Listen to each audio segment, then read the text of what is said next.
it's important to not limit yourself as an entrepreneur. When I started out, I said, I can change lanes, but I know where my highway is. So as long as I don't lose the highway, I'm okay.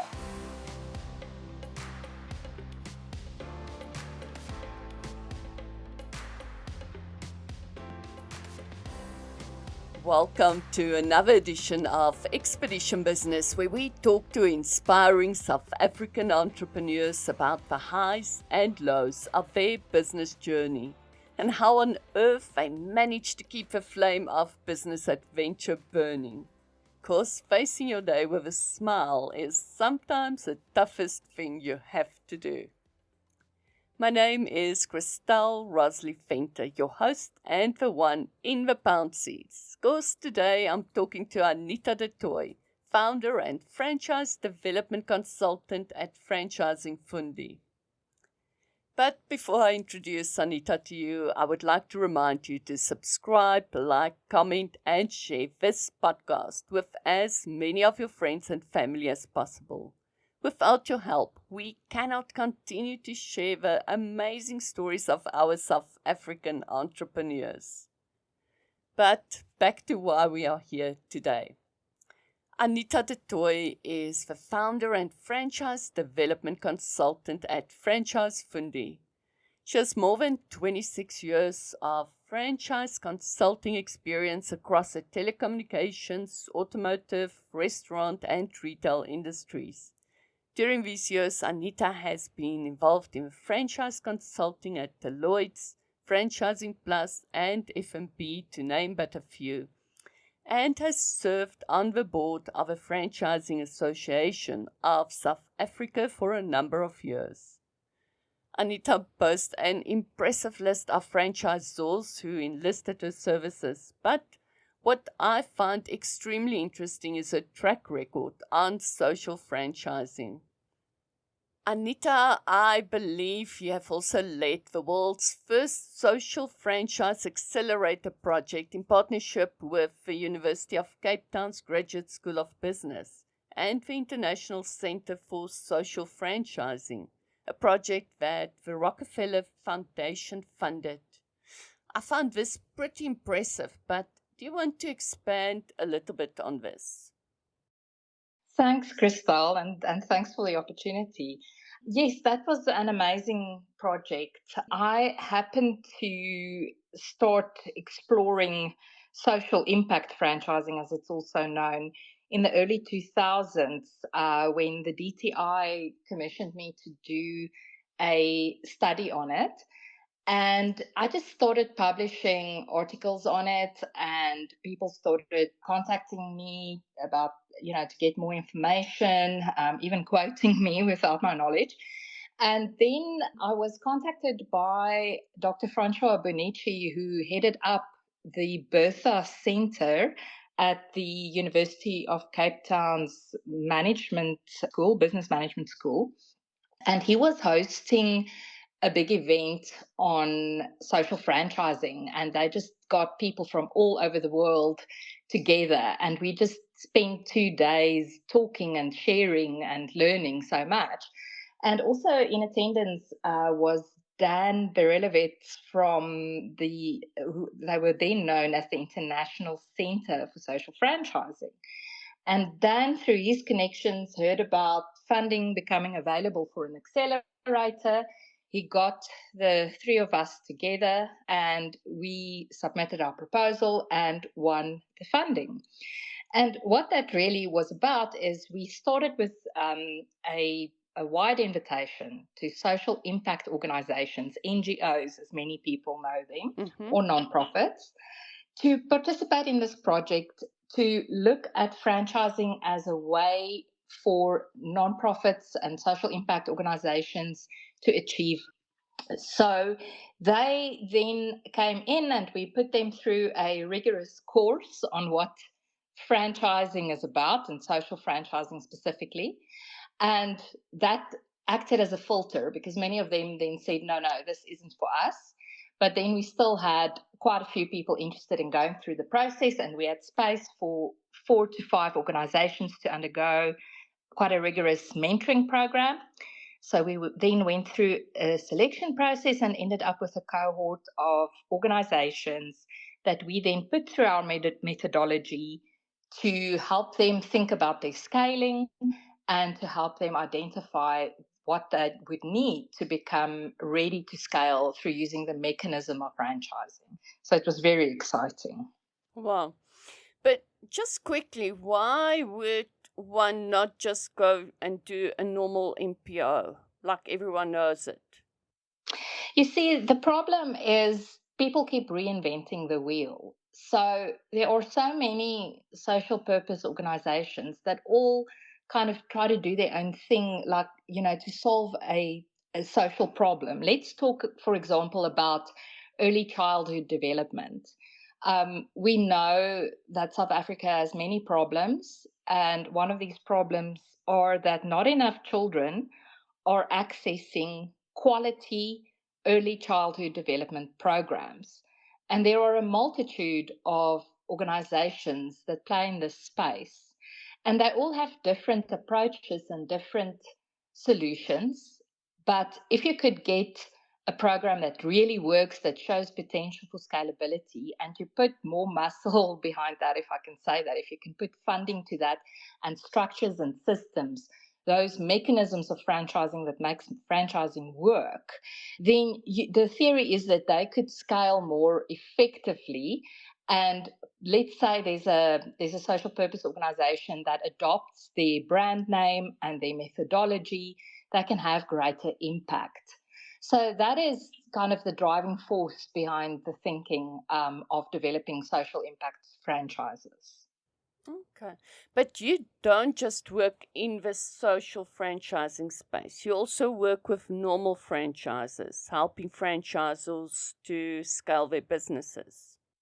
Absolutely. So in commercial franchising, I do a lot of work to help companies to franchise their businesses. So typically, let's say you've got a coffee shop, Cristal's Coffee, and you get some inquiries. People want a franchise of that business, and you want to expand your footprint, but you don't have the capital to do so. Franchising is a viable option. And I would then assist by developing strategy, helping with the financial and business model creation, and then helping the company to get franchise ready by getting all the correct documentation in place, the infrastructure, and so forth. Sounds like a lot of work. It is a lot of work. I wish everybody would appreciate that. Well, I'm in the strategic marketing business, and I know that is a lot of work. So Mm. I can just imagine getting a franchise off the ground. But something that interests me is you've started franchising Fundi in October 2020 when everyone else closed down their businesses thanks to COVID, and you opened Mm. yours. Looking Mm. back, would you do the same thing again? I actually would, and it's part of my story. I was diagnosed in 2020 with breast cancer, and I was at a previous firm and going through all of this, and then COVID happened. So as COVID started, I started treatment. And something like that, when it happens, you really just look at your life and you reevaluate. And I just realized that I no longer wanted to drive to some office in Johannesburg and, be far away from my child, he was at that stage, he was 2 years old. And I just knew I had to make a change. So for me, the big driver was to be close to my family, to be close to my young son who needed me. And, as stressful as it was at the time, it's really given me a new lease on life. And I'm very, very fortunate to be in remission. And yes, I'm enjoying what I'm doing. So I think it was the right move for me at the time. And my theory is if you can survive starting a business in COVID and all the other challenges, you should be okay. Well, I suppose if you're busy with breast cancer treatment, COVID is not that much of an issue for you. Well, it was and it wasn't. I mean, on the one hand, I was petrified of getting COVID Mm. because, you're immune compromised and it's really, it does weigh on you. But I was more focused absolutely on fighting this thing and getting through the treatments. Shame. And I suppose that explains your short hair on the internet. Yes, that picture you found. Yes, absolutely. The funniest thing is it grows back completely grey. And one lady in the waiting room actually said, "You know what? Better grey than dead." So, yeah. Oh, shame, man. Okay, but now you are in remission and your business is going from strength to strength, or so it looks like. Just tell me quickly, what is your motivation for keeping on going? Well, I think if I look at this country and the challenges we face, we really need more SMEs because SMEs are the centers of sustainable job creation. And I see, Christelle, that you also referenced the GEM study, Mm-hmm. the Global Entrepreneurship Monitor. I was interviewed for that 1 year, and I really became interested in the results. And it became very clear to me that we need sustainable SME growth. But we have a problem in South Africa where, we don't have an entrepreneurial culture as such. Mm, And people still are very much fixated on getting the trick, getting some qualification, getting a job. mm, Entrepreneurship is never seen as a go-to. It's almost seen as a last resort. mm, And so I think franchising really has a lot of potential to facilitate entrepreneurship, to help people get into business who, you know, perhaps are a bit, I want to say, scared, mm, who want that guidance, who want a recipe they can follow. mm, And, and, mm. and we have so far to go. So, yes, it's my life mission to just help businesses grow and facilitate that growth. And I really enjoy dealing with all these different businesses and entrepreneurs and learning about new industries. So that all gets me up in the morning. Oh, I can imagine. But tell me something that's quite interesting to me is obviously you get franchises and you get franchises, and some is Mm. just a complete fail from the beginning. How do you, when people approach you, how Mm. do you differentiate between what will work and what will be a waste of time and money? Mm. Yeah, look, I mean, certain sectors have proven themselves in franchising, right? So if you look at, fast food, for example, it's such a natural business to franchise because there are systems, there are recipes, there's a very much a set format and a way of doing things. If it seems that, a company is, kind of on a knife edge, not sure if they want to franchise, or there are questions about the viability of franchising, I do a franchise feasibility check where we look at the aspects that make franchising viable and Mm, measure them against that. And of course, the financial model is a major influence because at the end of the day, both the franchisor and the franchisee must make enough money to be sustainable. And so we look at all these things when we're not sure whether a company should carry on. okay. So if one buys a franchise that's been consulted and assisted by you, it will be worth the money. Well, you still have to do your own homework, right? I mean, there's no guarantee, but the idea is to create robust models. And I try to help my clients to really do as much research as possible, not just on the potential franchisee, but also on the area. I have associates who specialize in geographic information systems, where they do demographic studies and market research to prove whether an area is viable. And there's so much technology out there these days to help franchisors make a success of it. that, you really need to see whether the franchisor is going to that level of research and support. Mm. And then, of course, it's up to you as an entrepreneur. And I can't believe sometimes how franchisees will invest all this money and then kind of manage the business on a hands off basis. Franchising works on the owner operator effect. It's that, the impact of having that entrepreneur in the business, knowing the clients, going above and beyond to service them. That's what makes franchising work. And if you're just going to stick a manager in there with no interest, Mm-hmm. such as profit sharing or anything like that, then, you're on the way to financial ruin, I have to say. And I've seen it many times, especially, businesses like fast food and so forth.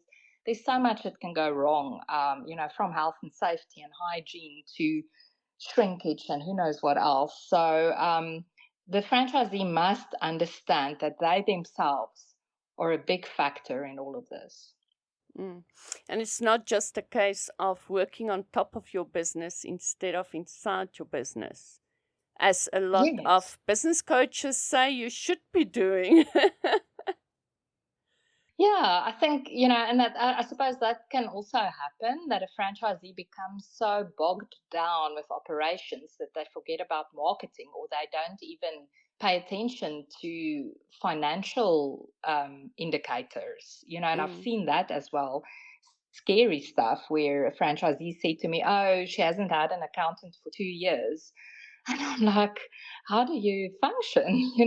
That's really scary. So, yes, you've got the recipe, you've got the framework in a franchise within which you can make a success, but it's Mm. still very much about the individual effort. Mm. Mm. I can imagine. But tell me, for yourself, Anita, what, when it comes to business, what makes you feel on top of the world?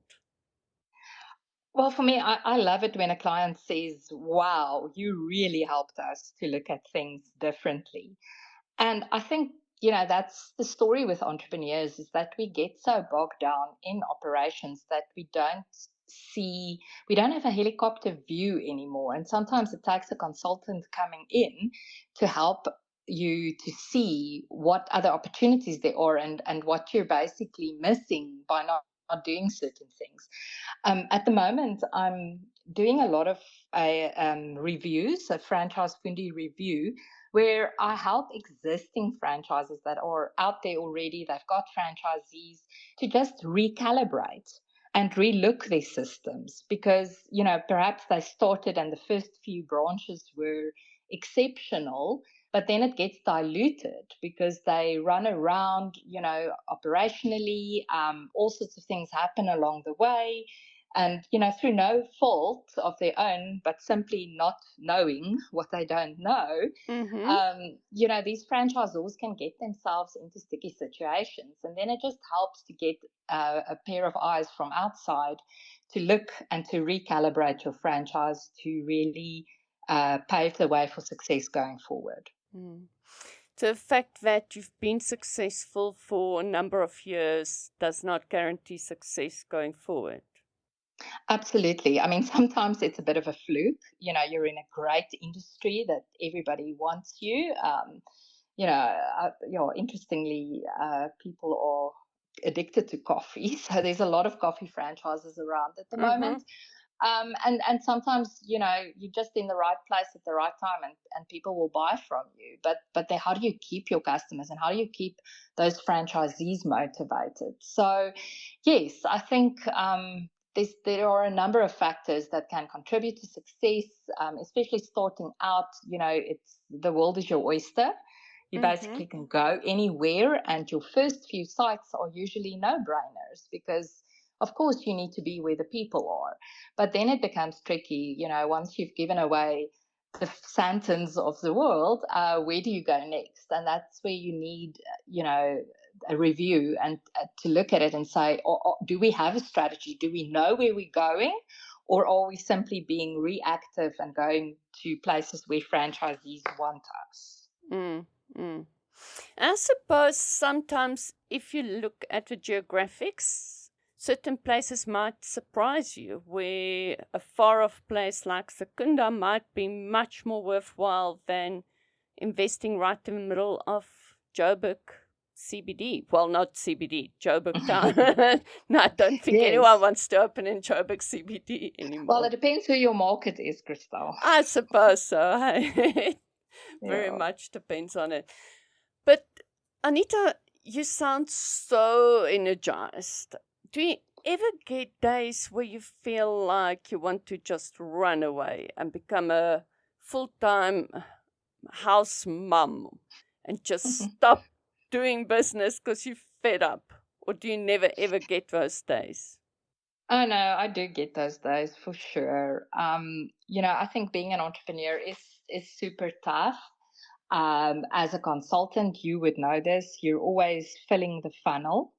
So, you usually work with a client for a couple of months and then they're on their way. So you have to keep prospecting. And if you're prospecting, it means you're not billing. And if you're billing, you're not prospecting.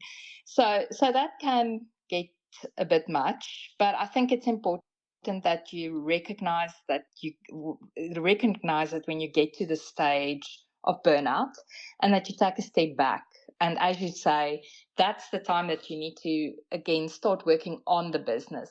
Go sit in a garden somewhere at a nursery or something, have a Mm, coffee, take a piece of paper, and just draw out what's happening right now, what is working, what isn't working, and how can you change and adapt to make things easier. And oftentimes you'll find that the answers come.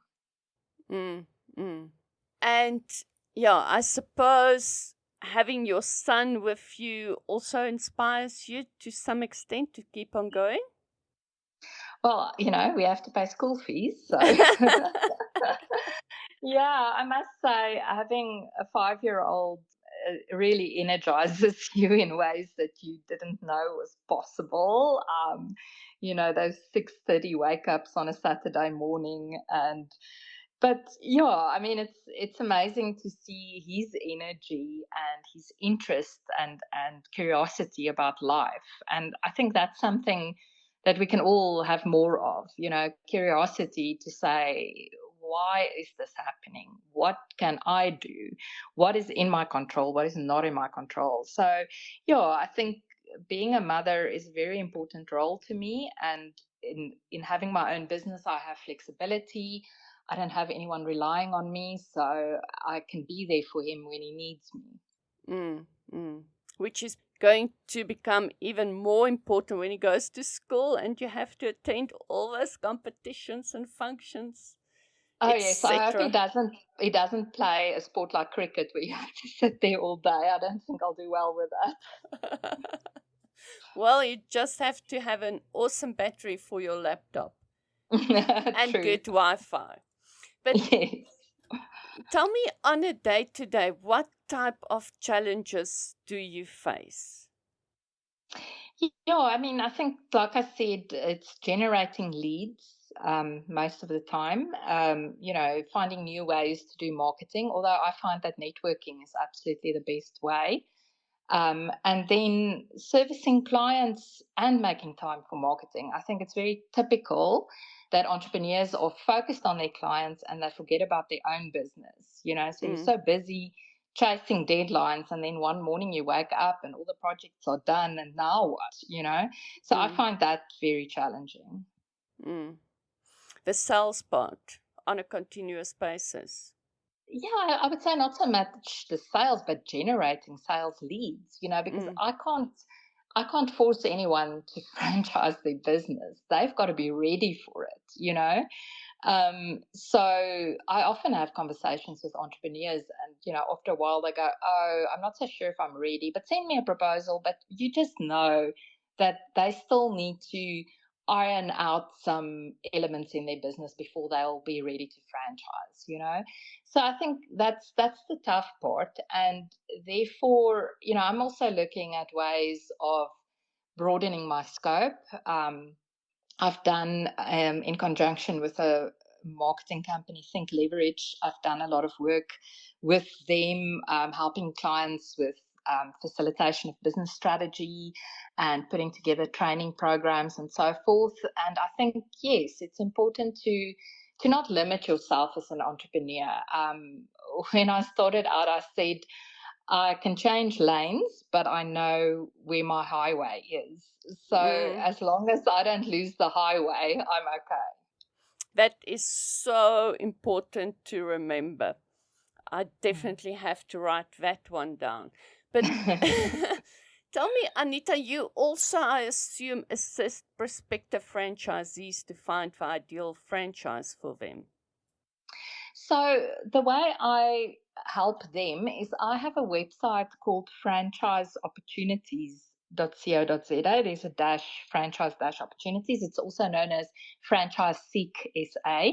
And what we Mm-hmm. do there is we put a lot of content on that website to help franchisees find out more about franchising before they take the leap. So, what should I expect from the franchisor? What are the legal requirements? How do I get finance? All of these kind of things. So, we put a lot of content on there and people can subscribe to the newsletter. And then, of course, we do feature some franchise brands so they can go and look at the website and compare different franchise brands and inquire directly to a franchise that they're interested in. So, that's mainly how I help franchisees. Okay. So if I'm interested in a franchise, that's a place that I need to go and have a look. Absolutely. Anita, tell me, apart from business and clients that energizes you, what fun and exciting ways do you use to regroup, refocus, and rejuvenate? Well, I have to say, I've got a wonderful circle of friends. And, Hillary Clinton once said that I make sense of the world through speaking to my friends. And that's really true. So for me, I love to hang out with my friends and just spend time and, just talk to each other and learn from each other and this thing we call life. And Uh-huh. then I'm part of the 5 a.m. club. So I get Okay. up quite early. Use that time for quiet time and also for exercise. I'm Okay. also supposed to meditate, but I don't quite get to that yet. But at least I'm up and I'm doing something. Yeah. If you say you're supposed to meditate, Well, I understand. I mean, there's been a lot written about meditation, so I know that it helps us to handle stress better. But I'm the kind of person who really battles to sit still and think of nothing for 10 minutes. mm-hmm. So it's quite tough. So I have a few apps that I use to help guide me and just try to quiet the mind so you can start the day with a good mindset. Sounds something to explore. You've also mentioned exercise. What type of Mm. exercises do you do? Well, I must say I'm not an adventure junkie at all. I like the quiet type of things. So Uh-huh. I like to do yoga. I find it helps a lot to, with flexibility. And, as we get older, it's important to stay flexible. And I also do some weights and sometimes I just go for a walk. But yes, I'm definitely not a runner or anything like that. Well, you definitely don't have to do all of that as long as whatever exercise you do helps your mind, helps your body. And Absolutely. yeah. So just we've sort of spoken about it, but I'd like to get your take because a lot of women battle with this. How do you juggle family life and business life? It is tough. I mean, like yesterday was my birthday and I was planning to take the day off, and then I got sucked into emails and proposals and so forth. But I think importantly for me, it's about setting boundaries. So once I fetch my son, that's it for the work day. I don't work in the evenings, not unless, he's gone to sleep already. But even then, I know that I need that time to recharge as well. So my hours are from 8:30 to 4, and that's it. Then I don't respond to work communication after that. Okay. Not even a WhatsApp. A WhatsApp I might do until 5 o'clock, but then after that you're out of bounds. That's it. Wait till tomorrow. Yeah, I suppose if you don't have boundaries, WhatsApp can overtake your life completely. Oh, yes. And it's increasingly being used as a business tool, which I find so fascinating, Mm. and there's so much that you can actually do with WhatsApp. So I'm just starting to explore all of that. But I'm still sticking to my boundaries. After 5 o'clock, no more work WhatsApps. Well, I think apart from after 5 o'clock, WhatsApp also goes with you on holiday. Yes. And there you have to be extremely strict. Well, I tell you, this weekend we went to a chalet in the middle of Dina King Reserve, just outside of Pretoria, and there was no cellular reception whatsoever. And I can highly recommend that. I was so much less agitated by just putting my phone away and not worrying about it. Okay, so you can only take pictures and share it later. Exactly. Maybe that's something for our hospitality industry to start doing. Advertise that there's no cellular reception at all. Imagine that. I think that's a new business opportunity. I think we all need that. Yes. Anita, we are going into election season in South Africa. And relax, I don't want to know who's your political party that you support. But what I want to know is, would you ever consider leaving South Africa? I mean, I think we all get fed up with load shedding and all these challenges, and the news is super depressing, especially now. And I'll always remember I went to a talk by Justice Malala. He's a political analyst, and I really, appreciate his work. And it was also a year before elections, and he said, "Please, guys, just ignore the noise. It's electioneering. Don't let it get to you." And Max de Pree, I also follow him. He's a journalist. He's got Mm-hmm. the Vrije Weekblad publication. And Uh-huh. he also says all you can do is take care of yourself. Spend time with your family. Make sure you get relaxing time. Don't wind yourself up about these things that you cannot control directly. And to come back to the question, no, I don't think we'll leave South Africa. I mean, I've traveled, my brother is in Canada, and, it's just everywhere you go, there's something. I think the UK has got big issues right now. Australia is going to really struggle with climate change. It's already, I mean, we can feel it here in Pretoria. It's so hot. Mm-hmm. Can you imagine living on the Gold Coast and it gets to 45 degrees in summer? I mean, what do you do with yourself? So I just think the whole world is in crisis at the moment. If you look at Europe and the USA, nowhere is perfect. So you might as well stay where you are and make the change that you can make with the resources that you have. Because if you have to leave South Africa, you have to leave all your friends behind. That's terrible. I don't think people realize the impact of that. I mean, I always say friends are the family you choose. So to leave all that behind, it's not the same as sitting next to a braai or over a glass of wine and having a good old chat or going with a friend for a walk. It's just not the same. And I think that's the hardest part. And even, or especially as you get older, because I think the time to go, if you want to go, is in your 20s or early 30s when you're not quite established yet. But I mean, I'm way beyond that. And I just feel I can't even get it right to move to Cape Town. Okay. I'm still in Pretoria 20 odd years onwards. So Uh-huh. I'm quite happy here, actually. And we've got a great lifestyle. It's affordable to go out to eat, and we've got so much great scenery. I'm really making it my business to take the family to different places. Last year we went to Maguba's Kloof for the first time, and we had such a great time there. There's so much beauty in this country. There's so much biodiversity. I mean, my brother's wife can't believe the amount of bird life that we have and how the birds make an absolute racket even here at our house.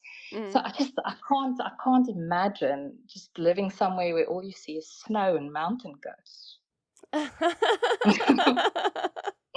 I must say, while I'm listening to you going on about all our scenery and animal and bird life in South Africa, it feels like I want to make a podcast rather on that I instead of think we need business. that. Yes, we need that. There's I don't know if you know Mark Sham. Yes. He's done a whole series now on Mm. tourism within South Africa. Yes. And it's Yes. amazing to follow and to just kind of rediscover our country from a tourist point of view. And I think we Mm-hmm. should all go out there and support our own tourist destinations more. And I know it's challenging. Yes, there are potholes and so on, but you know what? Drive around them. Just get there. That is a very good attitude. You've mentioned earlier that if you want to relocate to another country, you should do it in your 20s or 30s. But if you could be 20 years old again and you could change anything, what would it be? Well, I think I would just say to that 20-year-old, take life less seriously. Um, I'm an oldest child. I have a younger brother, and I think, as oldest children and specifically oldest daughters, we just tend to be so serious and we have the world on our shoulders and we think we have to do everything right the first time and we have to have a plan and plan for everything. And it's just, I wish I took more time to just go on adventures and be more carefree. Okay. Okay. And that wouldn't be business adventures necessarily. Oh no, I would have gone backpacking or something. And where would you have gone backpacking? Well, I do love Europe. I mean, there's so much. I love history, all the cathedrals and churches and monuments and the interesting things over there. So, yeah, I think that would have been fun. Okay. So, do you think that youngest children have more fun than oldest children?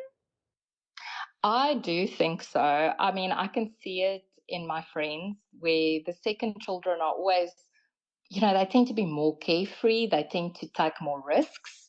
So Mm-hmm. I would bet if you go and explore some serious entrepreneurs, that a lot of them are youngest children, that the oldest are just too scared to take that leap.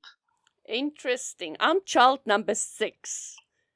Oh my And goodness. Well, there I, you go. I don't know if that's made a major difference. Any case, but yeah, we can talk about that for a very, very long time. Hopefully, we should get together with a glass of wine. You've mentioned a glass of wine earlier. Yes. I can just see that next to a braai, and we Hmm. can have lots of conversations on who's got it the best, the oldest or the youngest. Tell me quickly, what is your number one book that you would recommend for any entrepreneur out there? I read a lot, but the one book that really stuck with me is a book called Crucial Conversations. And I don't know if you've come across that. No. But it's an amazing book, and it really is about the fact that humans battle to communicate, especially when the stakes are high. So when you're about to have a very difficult conversation, your cortisol spikes, and it's almost like you go in that fight or flight, and your reptile brain takes over, and you can blurt out a lot of nonsense, Mm-hmm. or say something that is offensive, or bring up old hurts from the past, and there's all sorts of stuff that goes into that. And it's like people are scared to just be forthright and honest with each other. So this book talks about how you need to frame those conversations, how you need to approach them, what you need to think about. And I actually attended, the writer happened to be in South Africa, and he did a seminar, And that really stuck with me. So that's something that I recommend to people. Okay, it's definitely a first that I've heard of. I will definitely go and research that. Speaking of books, you have also been involved in writing or contributing to books in the past. Do you want to quickly tell Yes. us about that? Well, this is again the social franchise angle. So I contributed a chapter to a book on social franchising that was like an introduction to social franchising, written by an academic that's well known in many circles in franchising. And then later on, through the years, I've attended some academic conferences, and I was approached to contribute a chapter to the Handbook of Research on Franchising. And I'm quite proud of that one because it really is a fantastic book, and all the major academics that work in franchising contributed to that book. Wow, wow. Do you think that franchising would be a subject going forward that people would focus on more in academics? I studied marketing, and we literally spent one lecture on franchising, Mm. and it was not inspiring by any means. And yes, I think there should be. In Australia, you can do a degree in franchising, and it's because there are academics in Australia that, it's their field of research, and they make a point of promoting it. So I do think, you already get your entrepreneurship degrees, which I suppose some people say, but you can't be taught to be an entrepreneur. But I do think that there needs to be more of a focus academically and in practice on franchising and on what it can do to stimulate job creation. Because, I mean, if you think of a small coffee shop, even, they'll easily have 5 people working for them. So there you have 5 livelihoods coming out of one shop. Now imagine if we can just keep on replicating that. Okay. Sounds like there is an opportunity waiting to be taken. I think so. Tell me, speaking of opportunities, what would be, and I know you said you're not into adventuring, but what would be your metaphorical mountains that you still want to climb within the next 3 to 5 years? Yeah, I think as a consultant, you need to look at your business and say what can you add to your basket constantly, and you have to reinvent yourself constantly. You can't stay, just static and doing the same old. And I hate that anyway. So I think it's really a question of finding new consulting products, new ways of packaging things to help entrepreneurs, new revenue streams to make a business more sustainable. And yes, I basically want to get to a point where I can do more of what I love and spend more time with my family. Okay, so that is sort of a contradiction. If you say you want to do more of what you love and you love your business and what you're doing, and you want to spend more time with your family, that sounds like Okay. less sleeping time. No, you know what? I think all of us that work in this line of business where you're selling hours, we'd just like to get to a point where you can be more selective about the products or the clients that you take on and the projects that you take on. I mean, I'm sure you know what it's like. Sometimes you Mm-hmm. have to say yes to a bunch of little projects that end up taking way more time than what you scoped. Mm-hmm. Whereas it would be nicer to go with one bigger project and maybe have some annuity income that comes in regardless of the fact that even that it doesn't need your presence, so to speak. Mm. And that's very difficult in this line of business. It is difficult, but at least you are your own boss and you can decide when you want to work, when you want to spend time with your darling son and the rest of your family. I suppose that's important too. It's very important, yes. But Anita, just some parting wise words to entrepreneurs out there, people that are considering either going on their own or rather investing in a franchise? What would be your message to them? Yeah, I think, South Africa really is the land of possibility. I marvel at all the entrepreneurs that are out there and at new entrepreneurial ventures starting up, So I would say, know that it is possible and you don't have to be like this big conglomerate. You can make it happen. I think there's enough for everybody. And I love this quote from Arthur Ashe, the tennis player. He said, "Start where you are, use what you have, do what you can." That is so profound. And I think that is for anyone that's feeling down in the dumps and they're not making a big an impact as they want to. That is a quote to remember. Yes, absolutely. I think, we always think that we need more outside of ourselves and more sort of exotic stuff to work with. But oftentimes what you can do is right in front of you. Mm, mm. And we don't have to earn a six-figure salary to be happy. No, we don't. I think it's more important to be time rich, and really have flexibility. And yeah, I mean that's what being an entrepreneur, that's one of the big payoffs is that you're the boss of your own time.